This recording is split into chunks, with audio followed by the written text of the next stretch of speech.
I have missed you guys. We are back for another season of Candid Conversation with Charisa. I am your girl, your friend, your coach, your trainer, Charisa Monroe Wilborn, and I am excited to be bringing to you season 7. And guess what? We are continuing to bring you real, to bring you raw, to bring you deep truths about life, about family, about fun, about relationships, leadership, and purpose. And I get to do what I love best, answer your questions. You, my community, have been rocking with me for some time. And I want you to know that I see you. I want you to know that I hear you. And I want you to know that I understand you. You are not alone. So the questions you have, if I can answer them, if I can help inspire and motivate you, that's why I am here. So make sure you are watching Candid Conversations with Charisa every week for the next few weeks, just in case I am answering your question, or just in case I'm answering a question you didn't think you needed the answer to. Make sure you grab a friend, make sure you grab a family member, pen and paper, take notes, whatever you do to get your transformation and your breakthrough right here on this season of Candid Conversation with Charisa. Don't forget to like, subscribe, share, and comment. See you soon.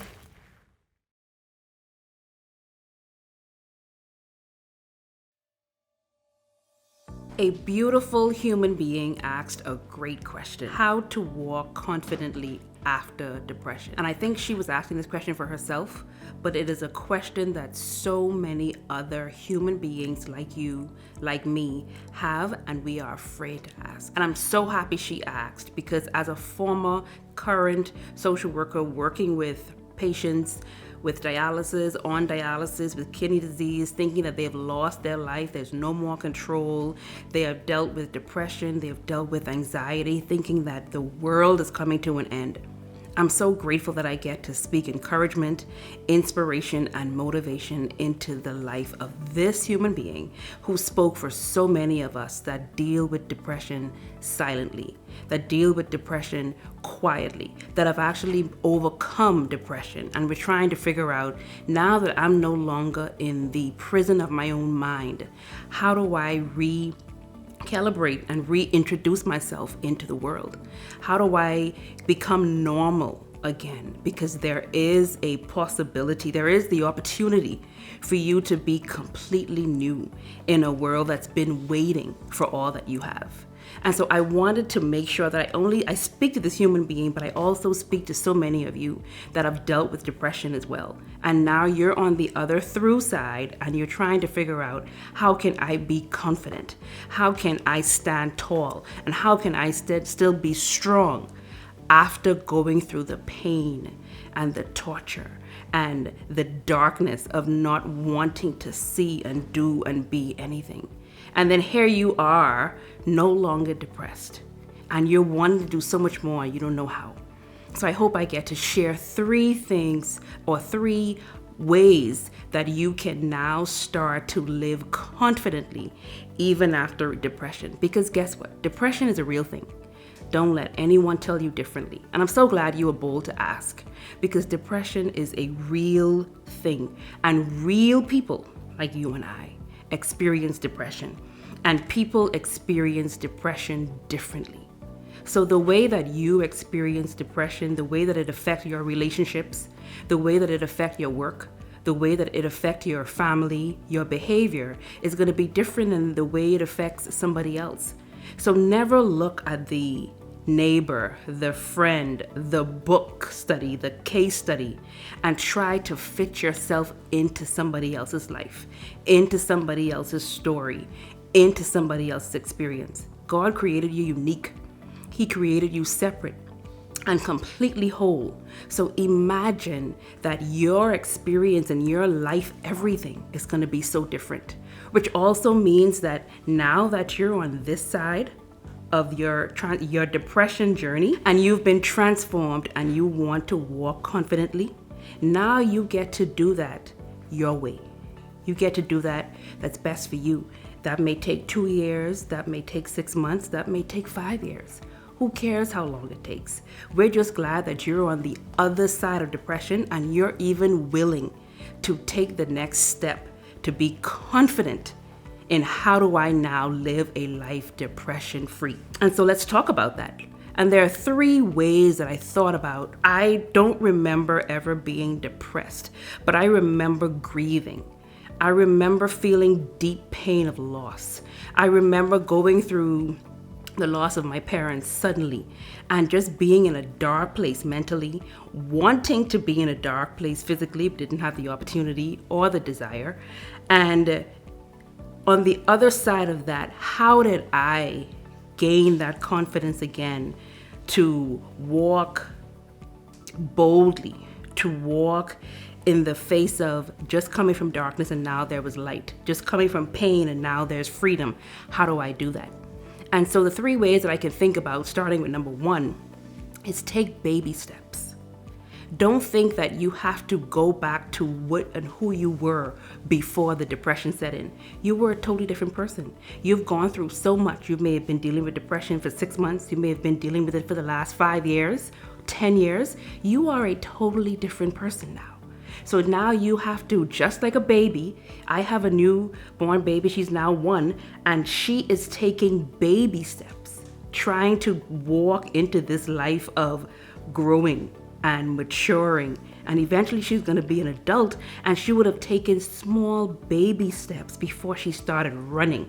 And so before you start running and you want to now have this new confidence, just take baby steps. Take baby steps in entering into new relationships.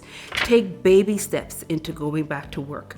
Take baby steps into trying to figure out, how do I function now in a world that was different than it was when I was in depression? There's all of this light. There's all of this exposure. There are new experiences. There's new information on board. You've learned so much about yourself. You've learned so much about your surroundings. You've learned so much about your community, your relationships. And so you get to take baby steps in figuring out, how do I own this? Don't let anyone tell you you must do it quickly, you must do it big, and this is how you do it. No, own your own. You don't need any permission to be you and to be who you are now, today, as a transformed person. So take baby steps. 2, I encourage you, even though you're taking small baby steps, take bold steps. And what do I mean by bold? Bold is not big. Bold is, I'm going to stand tall. Bold is, I'm going to stand chest wide. Bold is, I'm not going to be fair. I'm not going to be sheltered. I'm not going to dim my light. Bold is, as small as my steps are, I'm going to just take them boldly. And I'm going to hold my head up and shoulders high, and I'm going to take them boldly, because I am a new person. I am a new creature. I am reformed, and I am revived, and I am relived, and I am relieved. And you get to be bold with your baby steps. And that doesn't mean that you're not going to be afraid sometimes to do something. One of the things that's really, really going to set in that at times may discourage you is fear. And let me be the first to tell you that. I don't want you to think that when you talk about being confident, that fear goes out the window. Actually, when you talk about doing something confidently, fear is actually very much present. If anything, it is going to bring its friend called fear, and its other friend called fear number 3, because we're going to say, oh no, we need to be here. We don't know what in the world he or she is about to do. Let's set in. So allow fear, acknowledge that fear is very much present. You're driving and it's in the car, but you don't want it to drive. So this is you taking back the wheel, taking back control of your life, taking back ownership of who you are and what you were born to be, and now trying to figure out, how do I do that, but do it confidently? So you're taking these bold steps and you're taking these baby steps, and your head is high, and you see fear coming because you're about to start new things, and you're about to start big things, and you're about to do great things in this new world, in this new life, in this new functioning behavior. And fear is going to say, I'm coming on board because I have to do what? Fear wants to protect you. Fear wants to protect you. It doesn't want you to go back to where you were.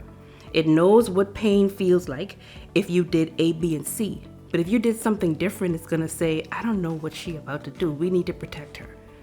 And so with fear present, as you take your baby and your bold steps, make sure that you take brave steps.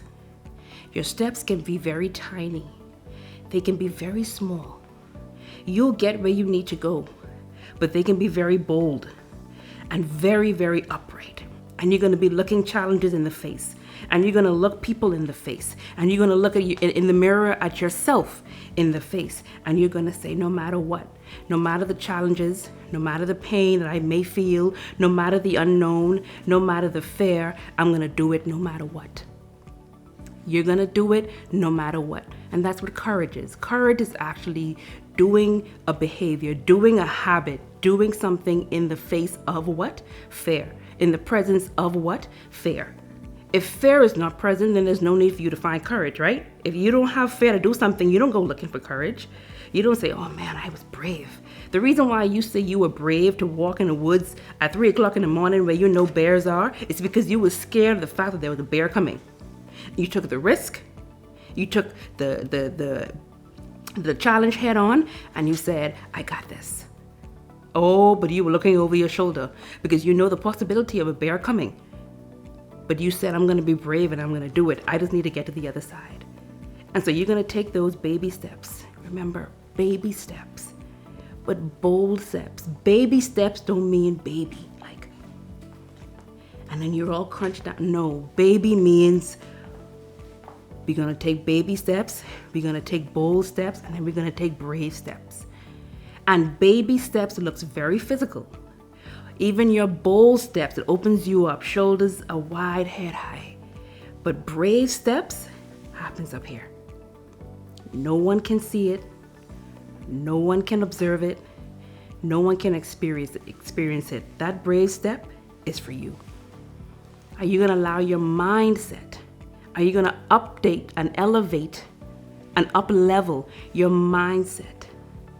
That you're brave enough to take steps that you would have never taken before, no matter how big or small. But you're gonna still be bold. You're gonna look at the fear. You're gonna look at challenges because they're gonna come. Depression was one challenge you got over. There are gonna be others that are gonna come. And there's gonna be moments where you have to pivot. There are gonna be moments where you have to rest. There are gonna be moments where you have to pause. There are gonna be moments where you have to reset. But there are gonna be moments where no matter what, the baby steps you're taking are getting you closer to your goals and desires in life. The bold steps you're taking are gonna get you higher to the goals and desires you have in life. And the brave steps are gonna get you there confidently. You're gonna stand strong, you're gonna stand there, and you're gonna be able to look back at the journey, and you're gonna say, man, I did that. You guys have no idea where you came from. I think about my 1-year-old who is now walking, but I remember the first day she started walking. She would get up, she would just stand, and then she would fall. And then no more standing, no more steps that day. The next day after that, she would get up, she would try, she would wobble, she would fall. The next day, the next week, 2 weeks came, and then now her stand, and then she would surprise herself. I would see her face when she would make 3 steps, and she would be so surprised she would fall.